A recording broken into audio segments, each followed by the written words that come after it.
Hello viewers, a very warm welcome back to Reflux. In this video, as you can see from thumbnail also, I am going to talk about a very serious and relevant issue that has been aroused by the results of GATE 2026 that have been declared recently. तो इस बार का result जो है बहुत ही आश्चर्यजनक है, very surprising actually and very quite different from those from earlier years, अलग अलग साल से. अगर आप गेट दिए हैं या गेट एस्पिरेंट हैं जो फ्यूचर में देने वाले हैं तो ये टॉपिक आपके लिए रेलिवेंट है. तो अगर कोई ऐसा है जो मेरे इस वीडियो को देख रहे हैं तो वो ज़रूर एंड तक देखें, और मैं जो बोलूँ उसको थोड़ा सुनिए ध्यान से, क्योंकि मैं एक सही जो रेलिवेंट पॉइंट्स हैं, जो प्रासंगिक हैं, जो जिससे मतलब कुछ हो सकता है या जिससे जो इससे रिलेटेड है, संबंधित है, मैं उसी पॉइंट्स पे बात करने वाला हूँ. I am not going talk anything other than that in this video. So kindly watch it in full and bear with me as I discuss the problems that might be faced due to these things, these incidences that have happened, that probably have happened. We don't have proof, so we can't say for sure, कुछ बता नहीं सकते. तो इस बार का get result दूसरे सालों की तरह नहीं है. मतलब गेट में जैसे ट्रांसपेरेंसी होनी चाहिए वो नहीं है. GATE use to be a transparent exam, prestigious exam conducted by IITs till last year at least but this year the results have proved it otherwise. Results ऐसा आ गया, मतलब हर ब्रांचेस में, इलेक्ट्रिकल, इलेक्ट्रॉनिक्स, मैकेनिकल, सिविल, एक common trend देखने को मिल रहा है. We are noticing a very common trend. What is the trend? The top few rankers, से 10, 15, 20, 50, they are missing, like they are not coming in the eye of the public, attention of the public के पास उनका information ही उनको किसी को नहीं मिल पा रहा है. विद डिफरेंट कोचिंग इंस्टीट्यूट्स हैं, उनका रैंक प्रेडिक्टर्स हैं जो कि काफ़ी एक्यूरेट होते हैं. उनमें भी ऐसा ट्रेंड देखने को मिल रहा है कि जो टॉप के बच्चे हैं वो कहीं से, मतलब हर जगह से गायब हैं. ये कभी ऐसा देखने को नहीं मिला. और एक जो हैरान करने वाली बात है, surprising thing is, in other years the GATE authority releases the list of first rankers like the AIR1, All India Rank 1, but this time that is also missing from the website. Website ऐसा है कि उन्होंने अभी तक cut off marks भी update नहीं किया है till this day. They have not even published the cut off marks. Even 3 to 4 days have already passed since the result. Cut off marks will be released soon, it is showing. So they are that much negligent or say careless in updating the website. And बहुत सारे branches में तो top पर rankers का पता ही नहीं है कुछ. टॉप जो सिंगल डिजिट रैंकर्स हैं 1 to 10, उनका कुछ अता पता ही नहीं है, पता नहीं कहाँ गायब हो गए हैं. तो बाकी मैं ये वीडियो क्यों बना रहा हूँ? एक तो अवेयरनेस क्रिएट करने के लिए कि, और ये जो इशू फेस करने के एस्पिरेंट्स, वो जो गेट अथॉरिटी है उनकी नज़र में जाना चाहिए. कब जाएगा ये इशू? जब हम लोग ज़्यादा से ज़्यादा मिल के इसको रेस करेंगे पब्लिकली, जैसे मेल के थ्रू हो गया या कुछ और किसी का हायर कॉन्टैक्ट्स हैं तो वो डायरेक्टली, जैसे गेट अथॉरिटी के जो नेशनल कोऑर्डिनेशन बोर्ड होता है consisting of 7 IITs and ISC या MHRD तक, ये जो इशू मुद्दे हैं, इश्यूज़ हैं, उनको रेज करें, कंसर्न्स को. तब जाके if you raise our concerns in a coordinated way, then only our voice will be heard. Otherwise we will just wasting our energy in scattered protests और grievances. तो इससे कुछ फ़ायदा नहीं होने वाला. तो क्या क्या दिक्कत हुआ है, क्या क्या गड़बड़ हुआ है, वो थोड़ा एक बार चर्चा कर लेते हैं. तो इस बार गेट में क्या है कि गेट में जैसे हम लोग को पता ही है, सिक्योरिटी का जो फैक्टर है वो बहुत ही कॉम्प्रोमाइज्ड है. सिक्योरिटी के नाम पे कुछ नहीं है, मतलब there is minimal security at the exam centres. Even they ask that aren't you connecting electronic devices? After that, hardly there is some frisking. That too, I am not sure that happens in all centers. I doubt. Other than that, there is no security measures. There are no security measures taken at the exam center. It is totally like what to say, very light, very casual. जैसे कि exam में नहीं होना चाहिए। All India level का exam हो रहा है जिसमें जनरल कैंडिडेट्स, ओबीसी कैंडिडेट्स वगैरह से 2000 रुपीज़ लिया जा रहा है और बाकी कैंडिडेट से 1000 रुपीज़, जो ये बहुत है। I mean it is too much for someone is unemployed, someone is studying, for student it is too much to afford. After that, we are seeing this kind of security. Hardly it takes how much expenses to conduct an exam. TCS conduct करा रहे हैं, कोई बहुत मुश्किल तो है नहीं, बस क्वेश्चन उनको शेयर करना होता है, उनके सर्वर पे होस्ट करते हैं. और इन्विजिलेटर्स तो बहुत ही कम होते हैं एक सेंटर पे, मे बी 100 लोगों 50 लोगों में एक इन्विजिलेटर होता है. उसके साथ स्क्रिबल पैड का भी कुछ खर्चा नहीं है, पेन का भी कुछ खर्चा नहीं है, बस negligible expenses. And they are charging so much money. After that, even for challenges, you have to pay 500 rupees per question. If the challenge doesn't get accepted, तो you lose that money. पैसा डूब गया. तो इस situation के बाद भी हम लोग देख रहे हैं कि जो सिक्योरिटी मेजर्स है वो इतना कॉम्प्रोमाइज्ड है और इतना ट्रांसपेरेंसी नहीं है एग्ज़ाम में. एकदम ट्रांसपेरेंसी खत्म हो गया. मतलब AIR1 का मार्क्स नहीं पता चल रहा है. कट ऑफ भी जो एग्ज़ाम लिखे हैं उनके स्कोर कार्ड पे ही बस दिख रहा है मार्क कट ऑफ. वेबसाइट पे अभी तक अपडेट ही नहीं किया, 3-4 दिन हो गया है. कुछ प्रेस रिलीज़ में भी अपडेट नहीं किया कि AIR1 का मार्क्स कितना है, रैंक कितना है, मतलब क्या नाम है टॉपर्स का. तो कुछ पब्लिक में आ ही नहीं रहे. मतलब ऐसा लग रहा है कि कुछ स्कैम ही हो गया ऊपर लेवल पे. और इसमें सिर्फ जो रैंकर्स है वो इन्वॉल्व नहीं है, जो गेट अथॉरिटी है वो भी किसी न किसी तरह उनको सपोर्ट कर रही है, कोऑपरेट कर रही है उनके साथ, तभी जाके वो कर पा रहे हैं इतना. नहीं तो कैसे कर पाएंगे बताइए आप ही. और हम लोग देख रहे हैं कि इतना अच्छे लेवल के पेपर में इलेक्ट्रॉनिक्स का मैं तो बता सकता हूँ, कम से कम मैं इससे रिलेटेड हूँ इस डोमेन से, इन डोमेन से. तो मैं बता सकता हूँ IN से भी कुछ हद तक. तो इनका लेवल कुछ आसान नहीं था. मतलब दूसरे ईयर्स में हम लोग कंपेयर करें, जैसे इलेक्ट्रिकल की बात कर ले पहले, मैं क्योंकि इलेक्ट्रिकल से नाता रखता हूँ सबसे ज़्यादा. तो 81.6 बनाया था टॉपर का 2025 में, जबकि पेपर इसके लायक कुछ, मतलब इससे कंपेयर करें, इससे तुलना करें तो इसके इसकी तुलना में कुछ भी नहीं था. मतलब काफ़ी इजी था 2025 का. 2026 का कुछ क्वेश्चंस ऐसे थे कि मतलब हालत ख़राब हो जाती एग्ज़ाम हॉल में, एग्ज़ाम प्रश्न सॉल्व करना सही. तो फिर भी इस बार क्या देखने को मिल रहा है, 81 मार्क्स, 82 मार्क्स पे टॉप 10 के बाहर हो गए आप. जबकि 81.61 पे आपका फर्स्ट रैंक बन रहा था 2025 में. 2026 में हम लोग को देखना है 81.61 पे 11th रैंक बन रही है, जो कि मेरी ही बनी है. सो मैंने भी एग्ज़ाम दिया था वैसे, तो आप लोगों की जानकारी दी. तो ठीक है, वो तो अलग बात है, इससे अच्छी रैंक होनी चाहिए थी, पर पता नहीं क्या हुआ. कुछ तो मुझे शक हो रहा है इस, मतलब जो एग्ज़ाम प्रोसेस है उस पर कुछ विश्वास नहीं हो रहा है. Totally shocking. And anyway that is a separate different issue, like but the overall the security concern is like dominating in this case. Like the security is compromised, I would say. तो क्या remedial measures हो सकता है, क्या मतलब इसका समाधान क्या हो सकता है. जो होना था वो तो हो गया, बहुत लोगों के साथ गलत हुआ मेरे हिसाब से. क्योंकि अगर हमारे पास प्रॉब्लम ये है कि हमारे पास प्रूफ नहीं है, कुछ हमारे पास कुछ प्रमाण नहीं है, कुछ एविडेंस नहीं है दिखाने के लिए. अगर होता तो हम लोग डायरेक्टली क्लेम कर सकते थे, मतलब कोर्ट में जाके या कैसे भी. लेकिन दिक्कत है कि वो नहीं है. वो हमें कौन दे सकता है, जो गेट अथॉरिटी है वही दे सकते हैं, क्योंकि उनके पास सब कुछ एविडेंसेस हैं. स्क्रिबल पैड हो गया, जो आपका CCTV का कैमरा फुटेज है, वो सब हो गया. जो एग्ज़ाम सेंटर्स पे ये टॉपर्स रहे हैं, जैसे इलेक्ट्रिकल का तो सामने आ गया है, उसके तो अलग ही, मतलब अलग ही स्टोरी है उसका. क्या ही कहें. उसमें इंटरव्यू में वो बता रहा है कि ये पोर बैकग्राउंड, फैमिली बैकग्राउंड से बिलोंग करता है, जबकि वो दिल्ली, उसका होम स्टेट कहीं और है, दिल्ली में जाके तैयारी कर रहा है, कहीं और जाके मुंबई में जाके एग्ज़ाम दे रहा है. मतलब अलग ही है.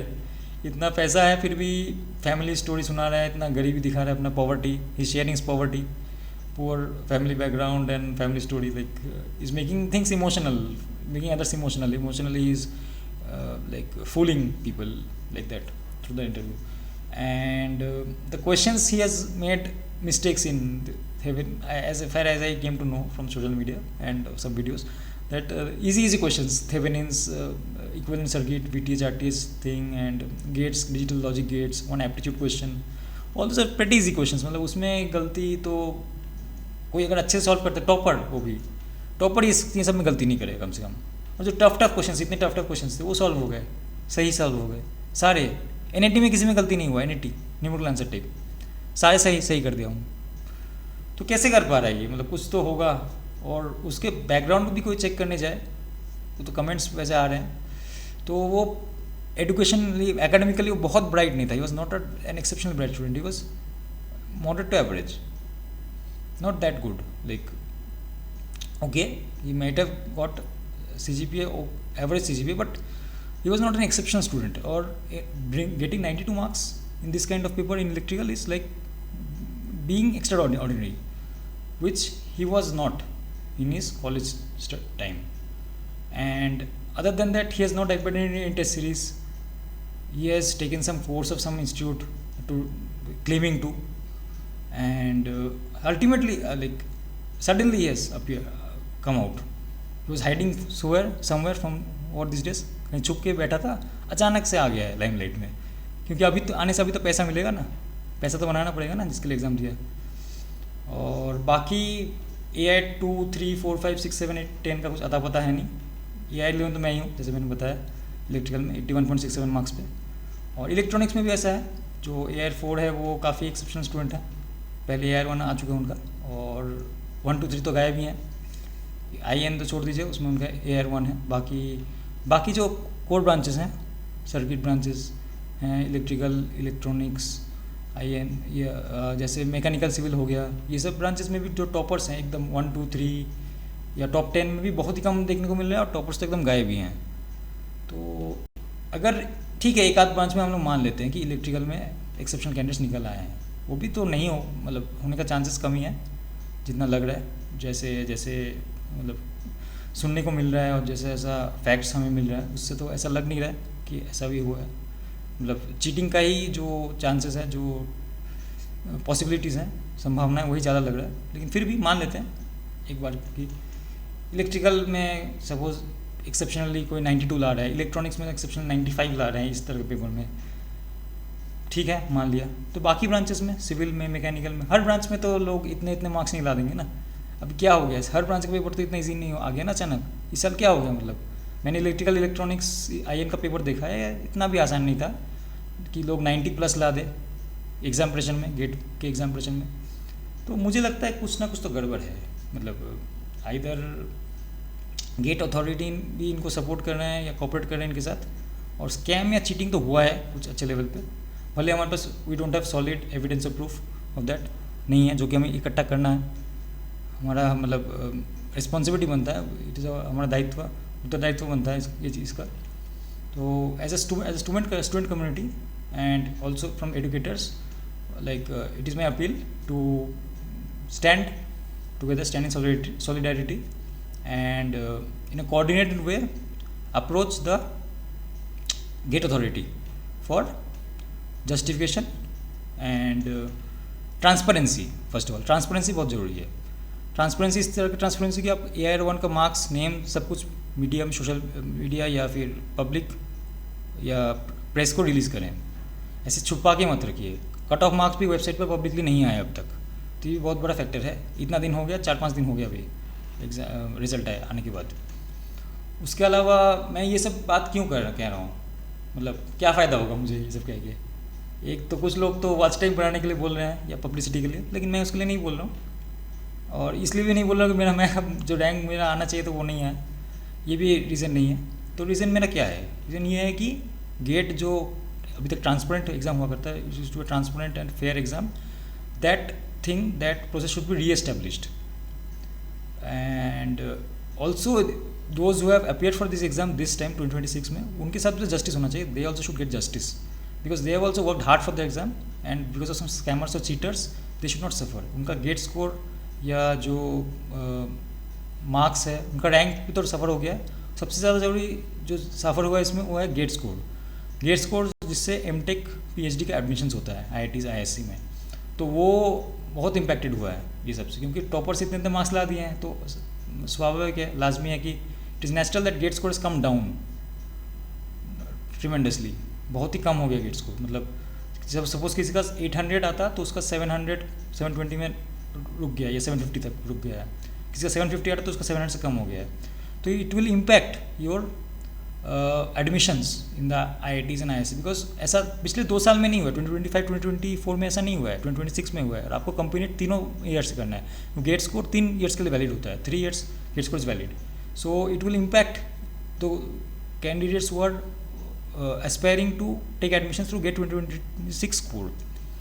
तो उनके साथ भी तो जस्टिस होना चाहिए। अगर हम लोग प्रूफ कर सके या IIT से ये हम लोग डेटा निकलवा सके, उनसे हम लोग रिवील करवा सके, if we can make them reveal the actual data, the transparent data, the transparent findings और the transparent happening that actually happened, the transparent make the process transparent, the data, the other things related to the exam, and so that we get to know what actually happened, whether there are any incidents of cheating or not, cheating whatever, compromising of security and all those things, जिससे कि unfair means use किए गए। if we can make them reveal that data somehow or the other, extract that data, then we can appeal for re-exam, or at least we can appeal to them that you can disqualify those candidates who have applied unfair means to get this kind of results, exceptional results that has impacted other candidates adversely, बहुत ख़राब तरीके से adversely impacted हुए। तो हमें IIT से ये appeal करना चाहिए मेरे हिसाब से कि आप आइदर रिकंडक्ट करें एग्ज़ाम, एक तो पहले तो ट्रांसपेरेंट बने एग्ज़ाम को, जो AR1 है, और उनके मार्क्स रिलीज़ कीजिए, कट ऑफ मार्क्स रिलीज़ कीजिए वेबसाइट पे, और जो AR एटलीस्ट 3-4 हैं उनके जो मतलब मार्क्स और नेम्स और ये सब पब्लिश कीजिए। साथ ही साथ जो सस्पिशियस कैंडिडेट्स हैं जिन पे एलिगेशन लग रहे हैं उनके scribble pad CCTV footage public कीजिए, या RTI करने पे कम से कम रिलीज़ कीजिए, ताकि सबको पता चले क्या हुआ है, एग्ज़ाम सही में सही तरीके से फेयर तरीके से कंडक्ट किया भी हुआ है कि नहीं, कि कुछ अनफेयर मीन्स कुछ घपला हुआ है एग्ज़ाम में, कुछ स्कैम हुआ है। क्योंकि ऐसा सभी ब्रांचेस में सेम ट्रेंड देखने को मिल रहा है, मतलब कुछ तो गड़बड़ है, ये तो सबको ही पता चल रहा है, ताकि जो कैंडिडेट्स सही में मेहनत किए हैं उनका मेहनत बेकार ना जाए। तो मेरा अपील यही रहेगा सबसे, जैसे मैंने बोला कि आप इस बात को अवेयरनेस फैलाइए। और आप खुद भी देख रहे होंगे इस बार का रिजल्ट थोड़ा सा तो मतलब आश्चर्यजनक है, शॉकिंग है। तो मैं लास्टली स्टूडेंट कम्युनिटी और एजुकेटर कम्युनिटी को ये कहना चाहूँगा, ये अपील करना चाहूँगा, आवेदन करना चाहूँगा कि वो इस बात में एकजुट होकर इस मुद्दे पर आवाज़ उठाएं। And I can also support, मैं भी कोशिश करूँगा आप लोगों को सपोर्ट करने के लिए कि इस इशू में मैं एक लेटर वगैरह ड्राफ्ट करूँ या अच्छे से सब पॉइंट जिसमें इंक्लूड हो, और फिर वो हम लोग मास ईमेल करें गेट अथॉरिटी को, जिससे कि क्या हो सकता है, ज़्यादा से ज़्यादा क्या होगा, इग्नोर करेंगे, वो तो वैसे भी होने वाला है, वैसे भी कौन सा रिजल्ट चेंज हो रहा है अभी। हम लोग करें, कम से कम कोशिश तो करें कुछ करने का, या किसी का अगर हाई लेवल पे कॉन्टैक्ट्स है तो वो भी कोशिश करें, जैसे MHRD ministry of human resource development में या IITs में, गेट अथॉरिटी में, किसी का अगर हाई लेवल पे कॉन्टैक्ट है तो वो भी अपनी तरफ से कोशिश करें। नहीं तो हम लोग जनरली हम लोग क्या कर सकते हैं कि मास लेवल पे हम लोग ईमेल कर सकते हैं इस तरह से, RTI कर सकते हैं, ताकि वो मजबूर हो जाए हमें सही डेटा देने में। मैं इसलिए नहीं कह रहा हूँ क्योंकि मेरा इलेक्ट्रिकल में रैंक बना है इस बार 11 81.67 मार्क्स पे, और इलेक्ट्रॉनिक्स में मैंने दिया था जिसमें मेरी रैंक बनी है 18 74.33 मार्क्स पे, जो कि ख़राब तो नहीं है, और इतना डबल डिजिट में नहीं जाना चाहिए कम से कम, क्योंकि जैसा भी ट्रेंड रहा है पेपर्स का लास्ट 3-4 साल में, तो बहुत ही मुश्किल से 78 79 या 80 तक ही रुक जाता है मार्क्स, 81 82 मुश्किल से जाता है, और पेपर इससे आसान होता है तब जाके ये हाल होता है। और इस बार तो पेपर उससे काफ़ी टफ था, फिर भी हम देख रहे हैं कि इसी में 95, इसी में 92, बाकी ब्रांचेस में भी इतने मार्क्स आ गए 90+, जो कि कहीं भी किसी तरह से भी एक्सेप्टेबल नहीं है। तो मैं ये आवेदन करना चाहूँगी आप लोग सब एकजुट हो गए IITs को ये कीजिए, मेल कीजिए, RTI कीजिए, और मैं एक लेटर ड्राफ्ट करूँगा, कोशिश करूँगा ड्राफ्ट करने का, जो आप लोग भी यूज़ कर सकते हैं उसको कॉमन वे में, कोऑर्डिनेट वे में अपना वॉइस रेज करने के लिए। तो आई होप, मतलब आशा उम्मीद करता हूँ कि ये वीडियो सब जो एस्पिरेंट्स आए हैं गेट में और जो होने वाले हैं उनको हेल्प करेगी और अगर आप ये करेंगे जो मैंने सजेस्ट किया है उससे आपको फ़ायदा होने वाला है. So that's all, that's what I wanted to say. Thank you.